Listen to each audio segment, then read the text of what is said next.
Duit raya anak beli mainan. Duit raya anak beli emas. Anak, ibu nak duit raya buat beli emas. Nanti cukup gram nak keluarkan 1 dinar. Cantik. Jom ibu bapa selamat duit raya anak ke dalam bentuk emas. Kenapa emas?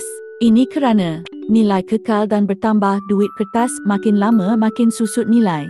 Tapi emas kalis inflasi dan memberi keuntungan dalam jangka panjang dengan kenaikan harga. Elak bocor dan terguna. Kalau simpan duit raya dalam tabung, akan mudah terguna. Tetapi dalam GAP, susah nak keluarkan, melainkan jika keadaan terdesak atau sudah capai target. Ajar anak menyimpan aset. Dari kecil anak dah faham konsep menyimpan dalam bentuk emas. Bukan sekadar duit kertas yang turun nilai 2%, 3% saban tahun. Boleh keluarkan dalam bentuk emas fizikal. Bila dah capai gram yang dihajati, boleh keluarkan emas fizikal dalam bentuk dinar atau gold bar. Cara mudah, kumpul semua duit raya anak, masukkan ke dalam akaun GAP. Setiap tahun, ulang proses ini. Duit ini boleh digunakan sebagai dana pendidikan anak apabila masuk universiti kelak tanpa bergantung pada PIN. Belajar sesuatu?